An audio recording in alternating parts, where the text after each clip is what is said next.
Hi all, this is Allmighty and welcome to this video. So in this video on this rainy and very ugly Saturday morning in Croatia, I decided to show you one more game from Jose Raul Capablanca.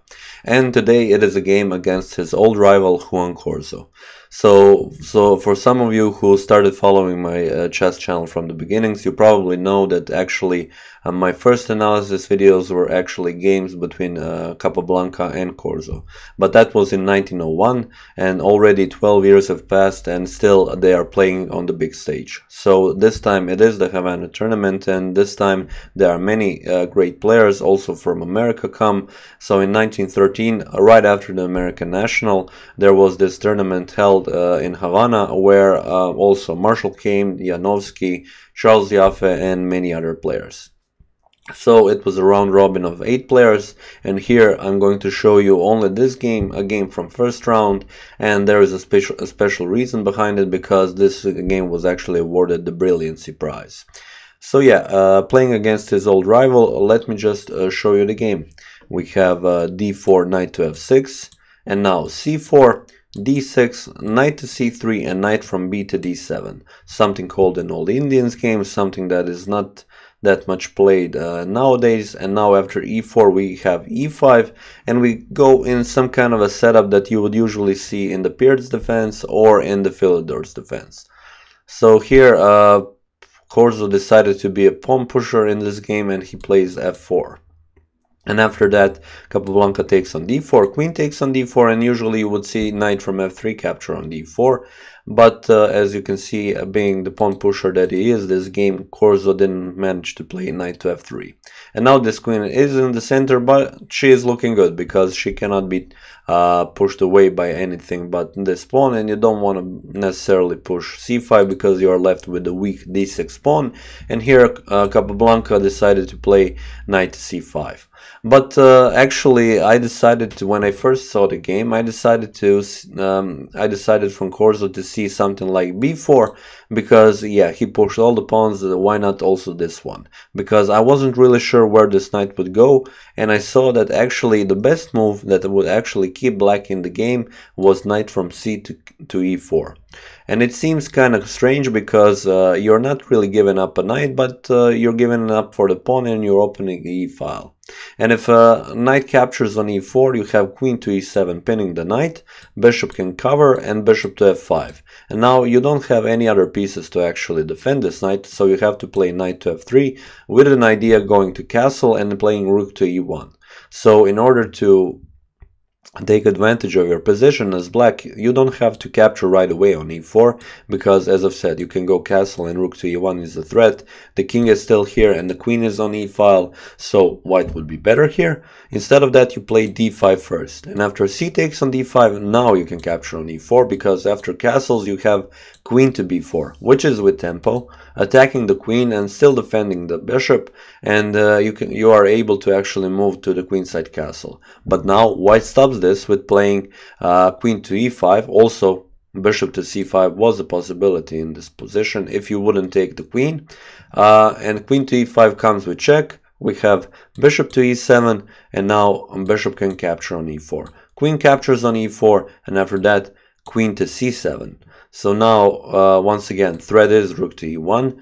You would have to go castle. After rook to e1, you can play something like bishop to d8, attacking the queen, also keeping your queen here. If the rook takes, you can always capture at some point with the knight. But queen to b7 is also an intermediate move, attacking this undefended rook. But here black has bishop to b6 with check, which essentially if you take the bishop, we have this take and this take and this take, so black would be better here. So in order to see all of these variations, yeah, that would be crazy if Corzo would gone for b4, and I'm really curious if Capablanca would take the pawn on e4. It seems like an intuitive move, but it's really hard to see all of these variations, and actually to just expect of somebody to calculate all of them is crazy.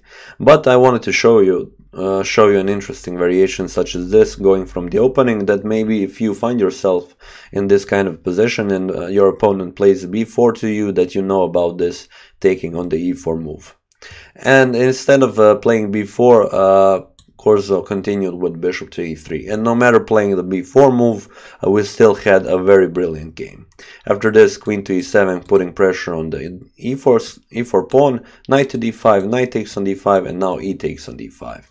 Bishop to f5, covering this diagonal, a very good move, also not allowing bishop to d3, and now we have knight to f3. And now the fireworks start, because g6 is played, Capablanca is just offering a rook there. And what happens if Corzo takes? Queen captures on e3 with check, bishop to e2, and now knight to d3 check. So king has to move somewhere. If he goes to f1, queen to f2 is checkmate. So king to d1, and now knight to f2. You have to go back with the king, and now bishop to d3, threatening checkmate once again. A knight to d4 is the best move, so you have to defend it, but now knight captures on h1, and after a couple of moves, black is still keeping pressure, and he is just better in this game. So yeah, Corzo decided not to go for this. He didn't take the rook, but I got to mention, even though it is a great idea, here g6 isn't the best move. Much better move would have been to actually go castle or something like that, because here Corzo played king to f2, and his immediate threat is rook to e1. And as I said, king is still on the e8 square, and queen is on e7. So here we have rook to g8 played, but a better move would have been queen to f6. Here, queen to f6, you shouldn't be afraid because of knight to e4 check, and you pick up the queen back. You have an equal position, and this move kind of doesn't give purpose to the g6 move played prior to that. So here, as I said, Capablanca played rook to g8, and we have rook to e1. To actually get out of all of this, he played bishop to g7. Queen has to move, she goes to d1. You don't want to go to d2 to defend this pawn because knight to e4 check. So queen to d1 was played, knight to e4, and king to g1. And in this position, we can see that white is actually looking good. The only problem is this rook in the corner, but you will develop it with playing h3 and king to h2. On the other side, black still has this king on the e-file, and his pieces are also looking kind of good, but as we can see, this game still needs to be played. We have king to f8, and now bishop to d4. g5, since the king is on g1, you want to open up the g-file, and this is defended. So we have bishop takes on g7 and rook captures on g7. Now knight to d4 attacking the bishop, bishop comes to d7, and now f5. Now creating problems for black, because this knight cannot go back because it is pinned, the queen is behind him. And the thing is, you cannot just easily move your queen, because how will you defend your knight? And here we have queen to e5 first, queen comes to d3, attacking the knight, and now rook to e8. But after this actually gave Corzo a very good chance, which he saw in knight to e6 with check. F captures on e6 and f captures on e6, and after this move, actually white is much better, because you have this pawn chain, and this knight will fall. So a lot of problems will be there for black.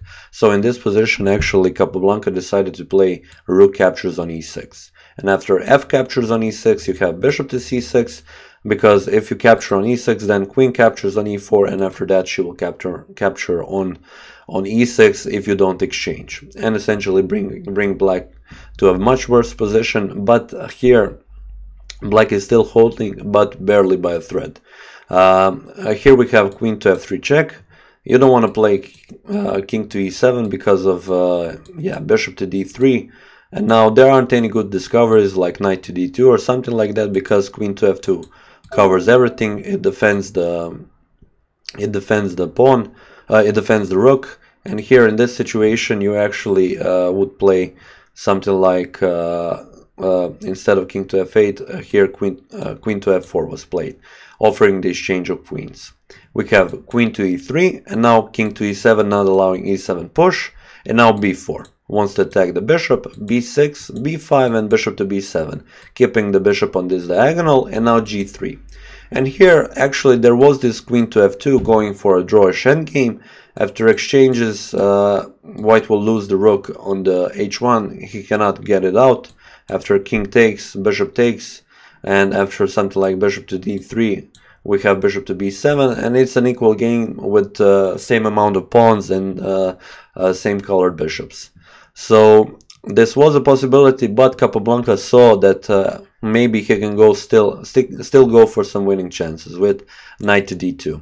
And here he guessed correctly, because Corzo played queen to c3, and he just lost his cover, because essentially now Capablanca plays knight to f3 check, king to f2, and now queen to f8, defending the rook and also keeping all threats in hand. We have c5 now, so white wanted to push for some, essentially for some counterplay. If you take, maybe you will open up the position, but here we have knight to e5 check. A knight to e1 was better, because you can pick up this rook and also this rook after, and in the end black will stay with exchange up and he can win this game. But here first knight to e5 check, king to g1, knight to f3, king to f2, and now he took on b takes on c5.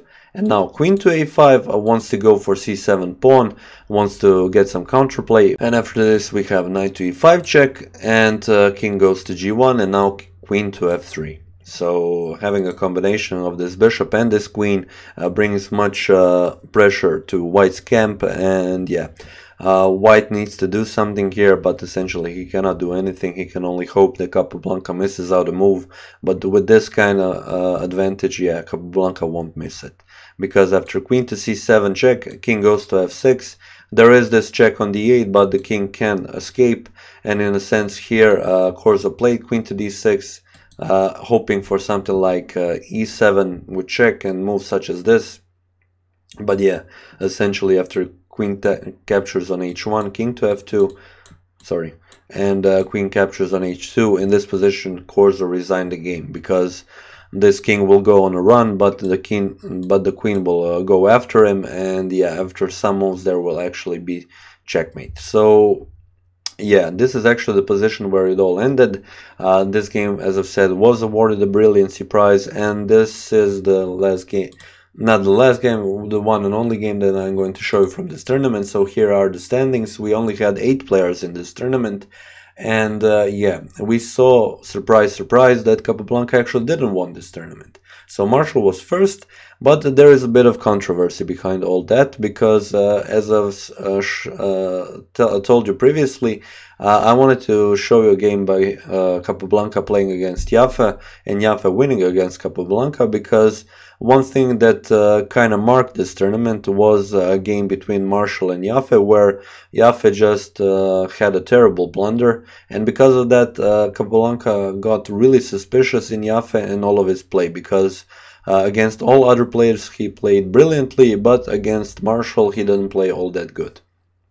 So Capablanca was under suspicion that essentially Marshall would take Jaffe to all of the tournaments where he played, in order to play against other players normally and lose against Marshall, so that Marshall would have better chances to actually win tournaments. But that was something that Capablanca believed, and in order to prevent that, actually he would arrange in the future tournaments, or actually he wouldn't play in tournaments where Jaffe would play.